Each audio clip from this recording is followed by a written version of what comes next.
Hey, stop what you're doing right now, because what I'm about to share with you could be the most important 4 minutes of health information you'll hear this year. And I say that not to be dramatic, but because most doctors, including many oncologists, are still not telling their patients over 50 about this, not because they don't know, but because it doesn't come in a pill bottle. I'm Dr. William, vascular biologist, cancer researcher, and author. And I've spent over 25 years studying what actually prevents cancer at the cellular level.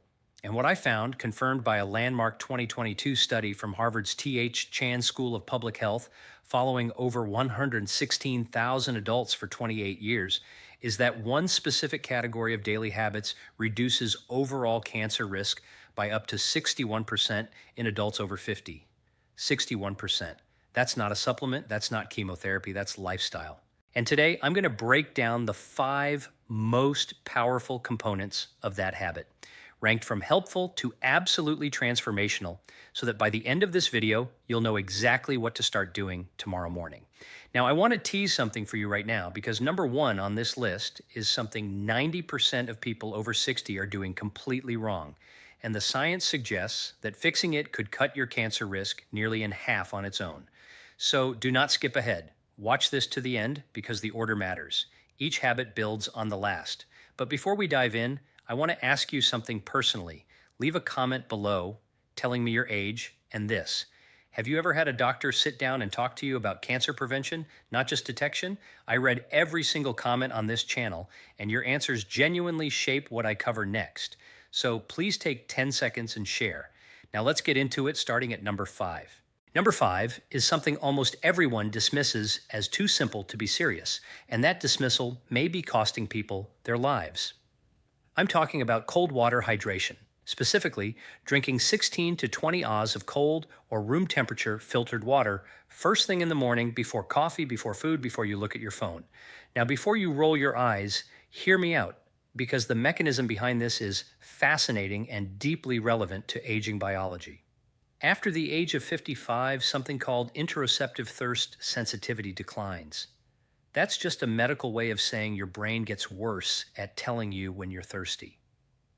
A 2019 study from the University of Barcelona found that adults over 60 are chronically operating at 8 to 12% below optimal cellular hydration without ever feeling thirsty. Now, why does that matter for cancer? Because your lymphatic system, think of it like the body's internal garbage truck, collecting cellular waste and damaged DNA fragments, runs almost entirely on water. When you're dehydrated, that garbage truck slows down. Damaged cells accumulate, inflammation rises, and chronic low-grade inflammation is now understood to be one of the primary drivers of cancer initiation, particularly colorectal, bladder, and kidney cancers. The Harvard Nurses' Health Study found that women who drank more than 5 glasses of water daily had a 45% lower risk of colon cancer compared to those who drank 2 or fewer. That's remarkable for something that costs nothing. For aging bodies specifically, hydration also supports what researchers call autophagy, your cell's self-cleaning process. Think of autophagy like a quality control inspector inside each cell, breaking down damaged components before they can mutate. After 65, autophagy efficiency drops by about 30%, but proper hydration has been shown to partially restore that function. Here's how to do it right. Keep a 20 Oz glass of filtered water on your nightstand. The moment your feet hit the floor, drink it, all of it, before anything else. Add a squeeze of fresh lemon if you like, because the D-limonene in lemon peel has its own anti-tumor properties we'll touch on later. And here's your synergy tip for this one. Pair your morning hydration with 10 minutes of light movement, even just walking around the house, because movement stimulates lymphatic flow and compounds the cellular cleansing effect by up to 40%, according to research from the Karolinska Institute in Sweden. Now that's number 5, and it's the foundation, but what you layer on top of it at breakfast could be even more powerful. Let's talk about number 4. Number 4 is a food that has been eaten for thousands of years across the world's longest living populations, dismissed for decades by Western medicine, and is now the subject of over 200 peer-reviewed studies on cancer prevention. I'm talking about fermented foods, specifically naturally fermented options like plain yogurt, kefir, kimchi, sauerkraut, and miso. In 2021, a groundbreaking study from Stanford University School of Medicine, published in the journal Cell, found that adults who consumed high fiber, high fermented food diets showed dramatically increased microbiome diversity and a measurable decrease in 19 specific inflammatory proteins, several of which are directly associated with cancer progression. But here's what makes this especially critical for people over 50. After the age of 60, something called intestinal permeability increases. Your gut lining literally becomes more porous, a condition sometimes called leaky gut. This allows bacterial toxins called lipopolysaccharides to enter your bloodstream, triggering systemic inflammation that can act like fertilizer for precancerous cells. I had a patient, Margaret, 67 years old from Asheville, North Carolina, who came to me with chronically elevated inflammatory markers, fatigue, and a strong family history of colorectal cancer. Her diet was actually quite healthy in most respects, but she had 0 fermented foods. We added 2 servings daily, morning kefir and a small side of sauerkraut at lunch. Within 90 days, her CRP levels, that's C-reactive protein, a key inflammation marker, dropped by 38%.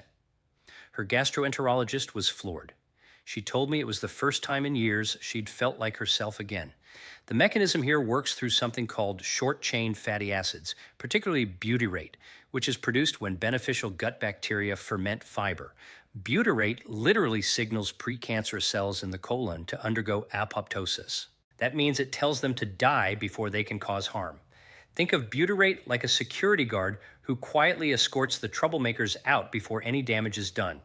Aim for 1 to 2 servings of naturally fermented food per day, not pasteurized, because the heating process kills the live cultures you need.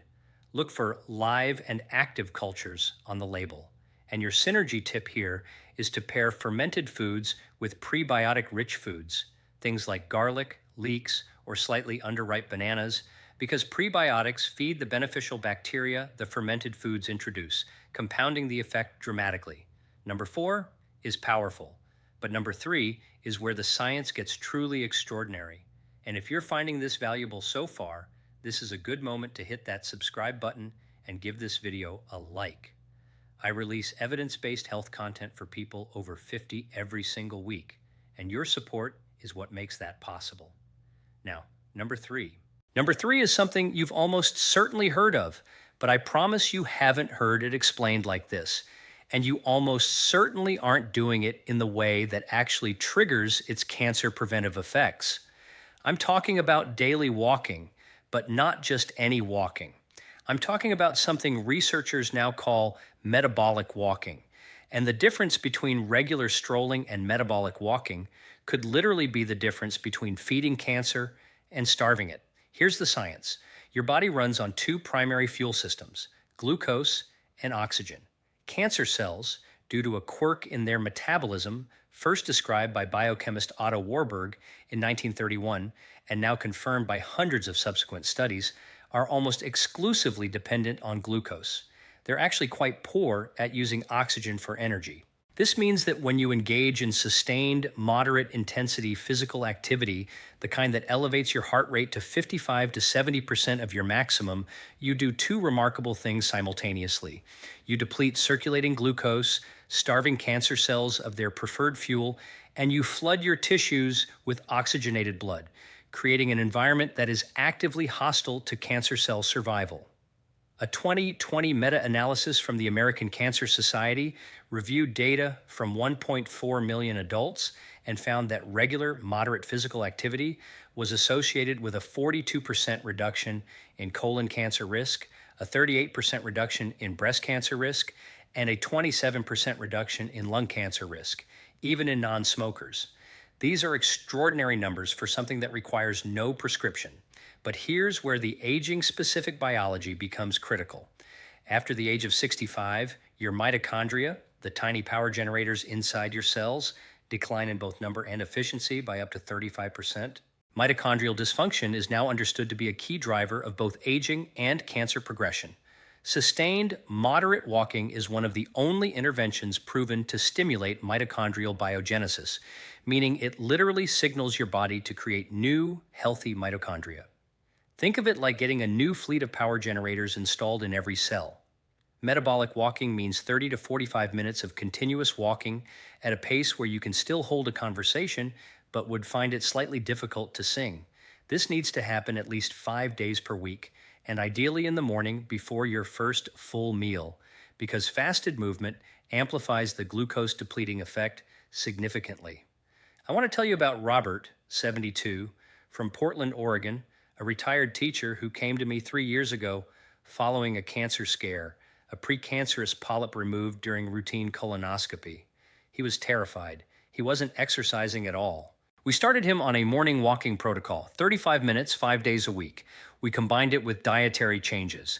At his 2-year follow-up colonoscopy, nothing. Clean.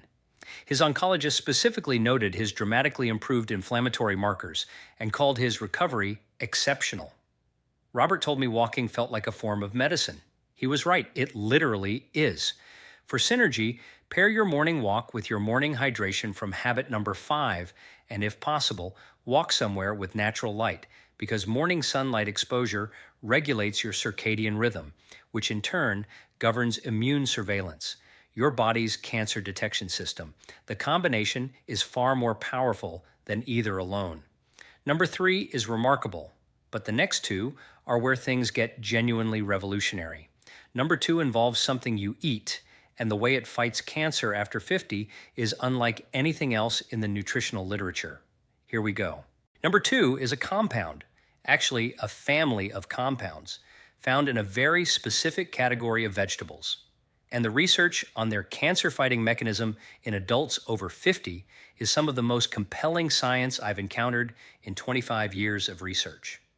I'm talking about sulforaphane, the powerful bioactive compound found in cruciferous vegetables, broccoli, Brussels sprouts, cauliflower, cabbage, and most potently, broccoli sprouts. Here's why this matters so profoundly for aging biology.